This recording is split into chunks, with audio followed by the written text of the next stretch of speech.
Hello, Buckeyes.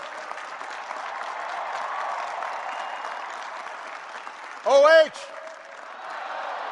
OH. OH. Well, thank you so much. Everybody, please be seated. Thank you, Dr. Gee, for the wonderful introduction. I suspect the good president may have edited out some other words that were used to describe me. I appreciate that. But I'm going to let Michelle know of all the good comments. To the Board of Trustees, Congresswoman Beatty, Mayor Coleman, and all of you who make up the Ohio State University for allowing me to join you. It is an incredible honor. And most of all, congratulations, class of 2013.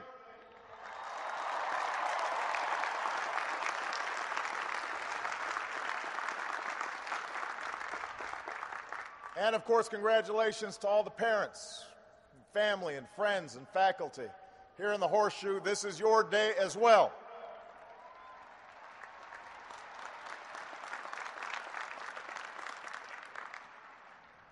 I've been told to ask everybody, though, please be careful with the turf.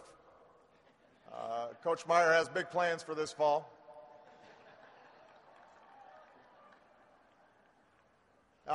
I very much appreciate the President's introduction. I will not be singing today. Oh. It is true that I did speak at that certain university up north a few years ago. But to be fair, you did let President Ford speak here once, and he played football for Michigan. So everybody can get some redemption. In my defense, this is my 5th visit to campus in the past year or so.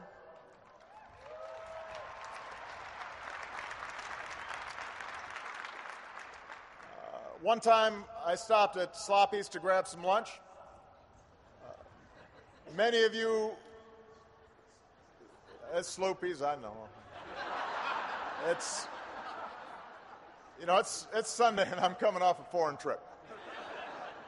Anyway, so I'm at Sloopy's and many of you were still eating breakfast at 11:30 on a Tuesday. So to the class of 2013, I will offer my first piece of advice. Enjoy it while you can. Soon you will not get to wake up and have breakfast at 11:30 on Tuesday. And once you have children, it gets even earlier.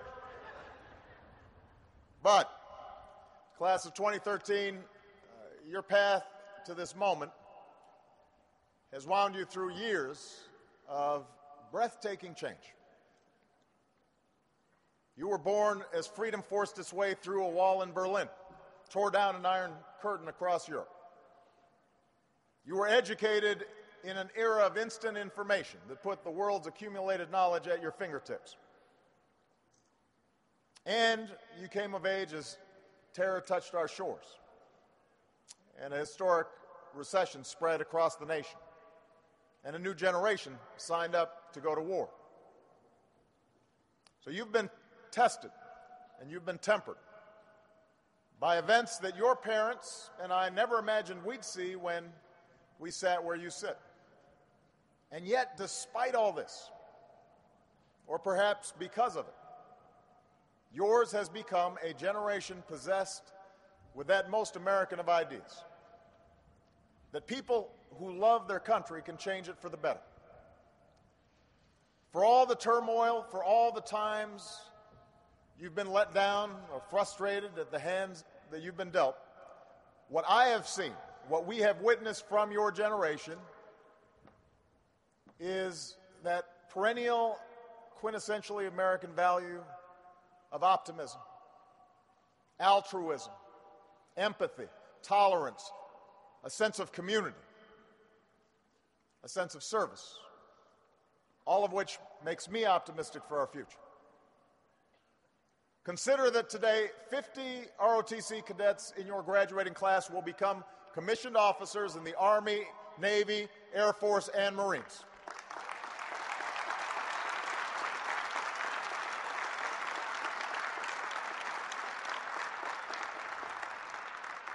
"130 of your fellow graduates have already served, some in combat, some on multiple deployments.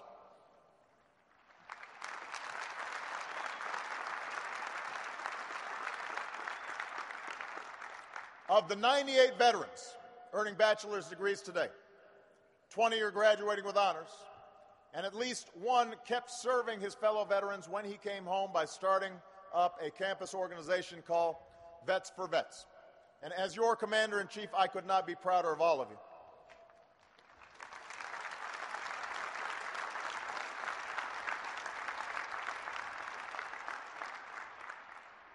Consider that graduates of this university serve their country through the Peace Corps and educate our children through established programs like Teach for America, startups like Blue Engine, often earning little pay for making the biggest impact.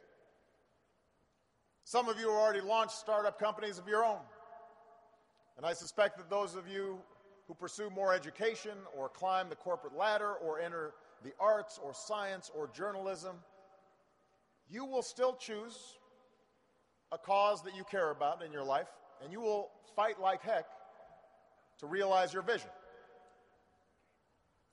And there's a word for this. It's citizenship. Now, we don't always talk about this idea much these days. Citizenship, let alone celebrate it. Sometimes we see it as a virtue from another time, a distant past, one that's slipping away from a society that celebrates individual ambition above all else, a society awash in instant technology that empowers us to leverage our skills and talents like never before, but just as easily allows us to retreat from the world. And the result is that we sometimes forget the larger bonds we share as one American family. But it's still out there, all the time, every day, especially when we need it most. Just look at the past year. When a hurricane struck our mightiest city and a factory exploded in a small town in Texas, we saw citizenship. When bombs went off in Boston and when a malevolent spree of gunfire visited a movie theater, a temple, an Ohio high school, a first-grade classroom in Connecticut, we saw citizenship. In the aftermath of darkest tragedy, we have seen the American spirit at its brightest. And we've seen the petty divisions of color and class and creed replaced by a united urge to help each other. We've seen courage and compassion, a sense of civic duty, and a recognition we are not a collection of strangers. We are bound to one another by a set of ideals and laws and commitments and a deep devotion to this country that we love. And that's what citizenship is. It's at the heart of our founding, that as Americans we are blessed with God-given talents and inalienable rights, but with those rights come responsibilities to ourselves and to one another and to future generations.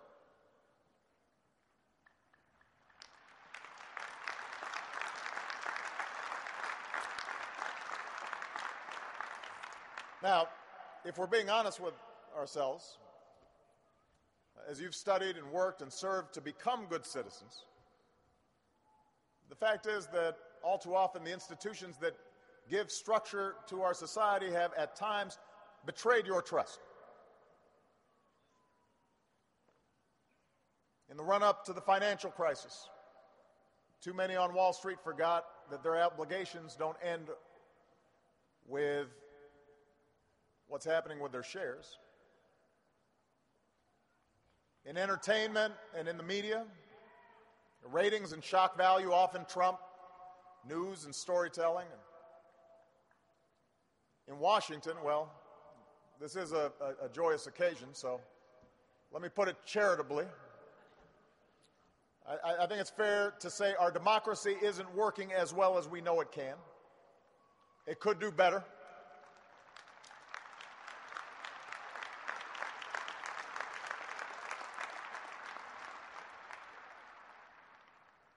And so those of us fortunate enough to serve in these institutions owe it to you to do better every single day. And I've been thinking a lot lately about how we can keep this idea of citizenship in its fullest sense alive at the national level, not just on Election Day, not just in times of tragedy, but all the days in between. And perhaps because I spend a lot of time in Washington, I'm obsessed with this issue because that sense of citizenship is so sorely needed there. And I think of what your generation's traits, compassion and energy and a sense of selflessness, might mean for a democracy that must adapt more quickly to keep up with the speed of technological and demographic and wrenching economic change. I think about how we might perpetuate this notion of citizenship in a way that another politician from my home state of Illinois, Adlai Stevenson, once described patriotism.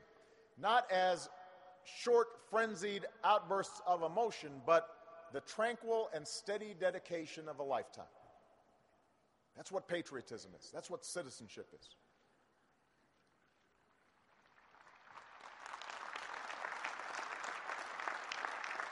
Now, I don't pretend to have all the answers. I'm not going to offer some grand theory on a beautiful day like this. You guys all have celebrating to do. I'm not going to get partisan either, because that's not what citizenship is about. In fact, I'm asking the same thing of you that President Bush did when he spoke at this commencement in 2002. America needs more than taxpayers, spectators, and occasional voters, he said. America needs full-time citizens. And as graduates from a university,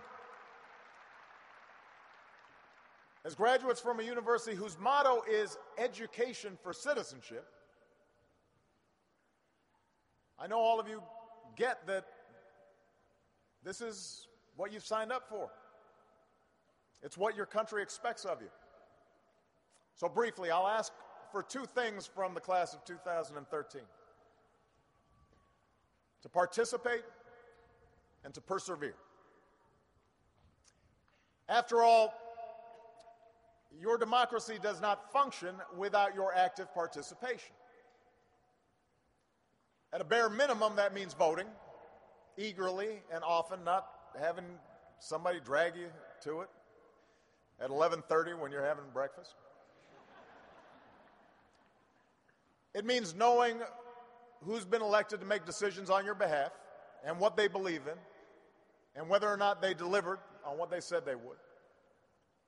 And if they don't represent you the way you want or conduct themselves the way you expect, if they put special interests above your own, you've got to let them know that's not okay.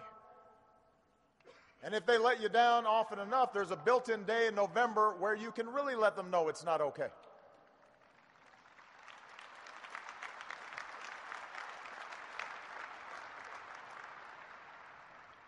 But participation, your civic duty, is more than just voting. You don't have to run for office yourself, but I hope many of you do, at all levels, because our democracy needs you. And I promise you it will give you a tough skin. I know a little bit about this. President Wilson once said, if you want to make enemies, try to change something. And that's precisely what the founders left us, the power, each of us, to adapt to changing times. They left us the keys to a system of self-government, the tools to do big things and important things together that we could not possibly do alone, to stretch railroads and electricity and a highway system across a sprawling continent, to educate our people with a system of public schools and land-grant colleges, including The Ohio State University, to care for the sick and the vulnerable and provide a basic level of protection from falling into abject poverty in the wealthiest nation on earth, to conquer fascism and disease, to visit the moon and Mars, to gradually secure our God-given rights for all of our citizens, regardless of who they are or what they look like or who they love.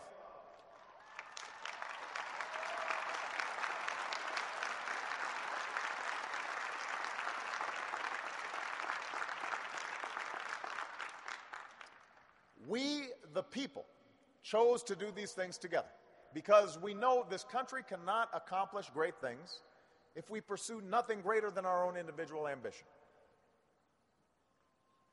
Unfortunately, you've grown up hearing voices that incessantly warn of government as nothing more than some separate, sinister entity that's at the root of all our problems. Some of these same voices also do their best to gum up the works.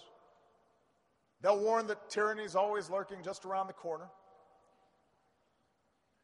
You should reject these voices, because what they suggest is that our brave and creative and unique experiment in self-rule is somehow just a sham with which we can't be trusted. We have never been a people who place all of our faith in government to solve our problems. We shouldn't want to.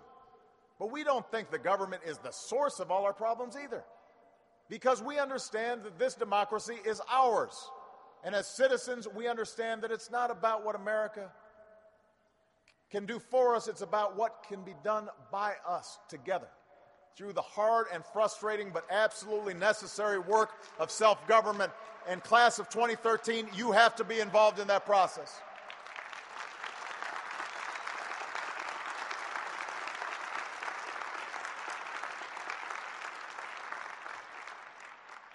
The founders trusted us with this awesome authority. We should trust ourselves with it too. Because when we don't, when we turn away and get discouraged and cynical and abdicate that authority, we grant our silent consent to someone who will gladly claim it. And that's how we end up with lobbyists who set the agenda and policies detached from what middle-class families face every day. The well-connected who publicly demand that Washington stay out of their business and then whisper in government's ear for special treatment that you don't get. That's how a small minority of lawmakers get cover to defeat something the vast majority of their constituents want. That's how our political system gets consumed by small things when we are a people called to do great things, like rebuild a middle class and reverse the rise of inequality and repair the deteriorating climate that threatens everything we plan to leave for our kids and our grandkids. Class of 2013, only you can ultimately break that cycle. Only you can make sure the democracy you inherit is as good as we know it can be. But it requires your dedicated and informed and engaged citizenship. And that citizenship is a harder, higher road to take, but it leads to a better place. It's how we built this country, together. It's the question that President Kennedy posed to the nation at his inauguration. It's the dream that Dr. King evoked. It does not promise easy success or immediate progress, but it has led to success. And it has led to progress.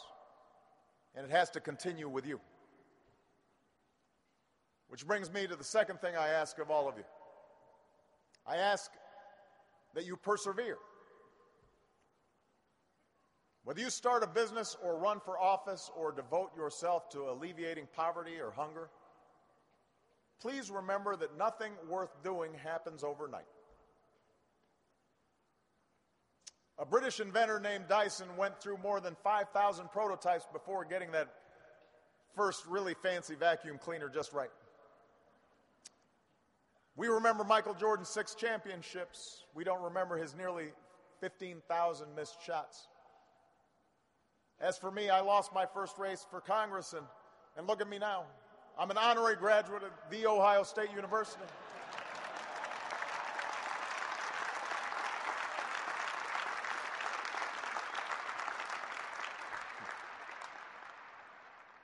The point is, if you are living your life to the fullest, you will fail. You will stumble. You will screw up. You will fall down. But it will make you stronger. And you'll get it right the next time, or the time after that, or the time after that.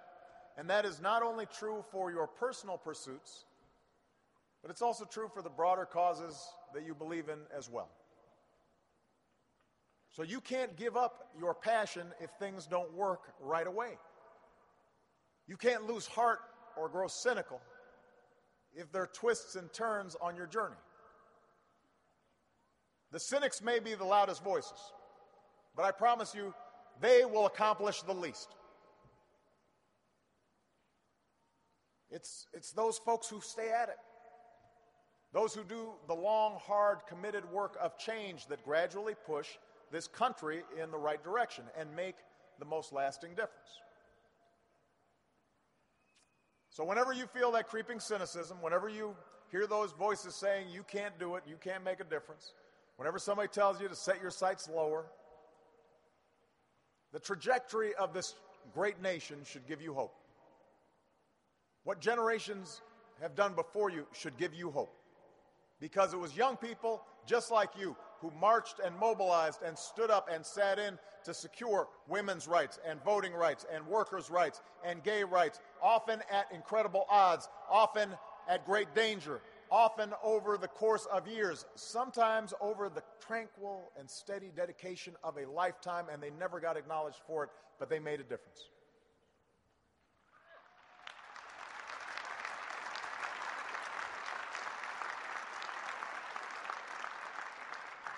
And even if their rights were already secured, there were those who fought to secure those same rights and opportunities for others. And that should give you some hope. Where we're going should give you hope. Because while things are still hard for a lot of people, you have every reason to believe that your future is bright. You're graduating into an economy and a job market that is steadily healing. The once dying American auto industry is on pace for its strongest performance in 20 years, something that means everything to many communities in Ohio and across the Midwest.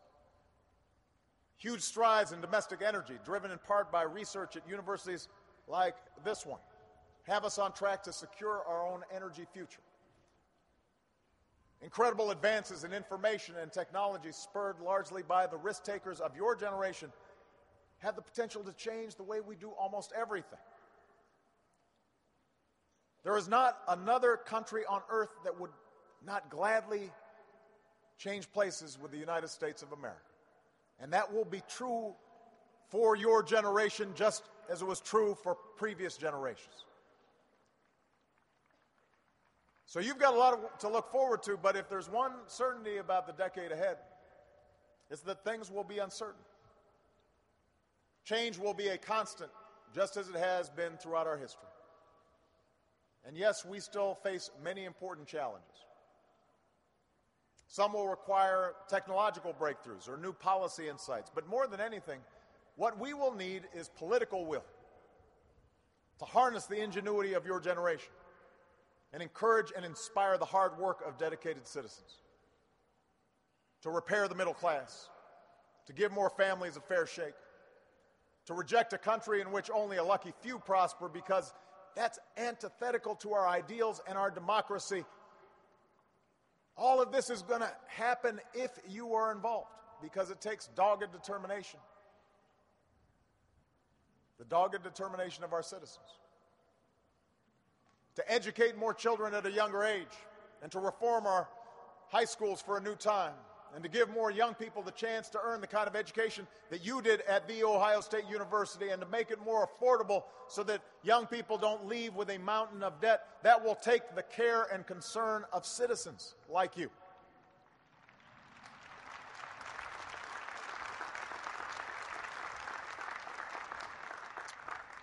To build better roads and airports and faster internet, and to advance the kinds of basic research and technology that's always kept America ahead of everybody else. That will take the grit and fortitude of citizens. To confront the threat of climate change before it's too late. That requires the idealism and the initiative of citizens. To protect more of our kids from the horrors of gun violence. That requires the unwavering passion, the untiring resolve of citizens. It will require you to 50 years ago, President Kennedy told the class of 1963 that our problems are man-made. Therefore, they can be solved by man. And man can be as big as he wants. We're blessed to live in the greatest nation on earth. But we can always be greater. We can always aspire to something more. It doesn't depend on who you elect to office. It depends on you as citizens, how big you want us to be, how badly you want to see these changes for the better. And look at all that America's already accomplished. Look how big we've been. I dare you, class of 2013, to do better. I dare you to dream bigger. And from what I've seen of your generation, I'm confident that you will. And so I wish you courage and compassion and all the strength that you will need for that tranquil and steady dedication of a lifetime. Thank you. God bless you. And God bless these United States of America.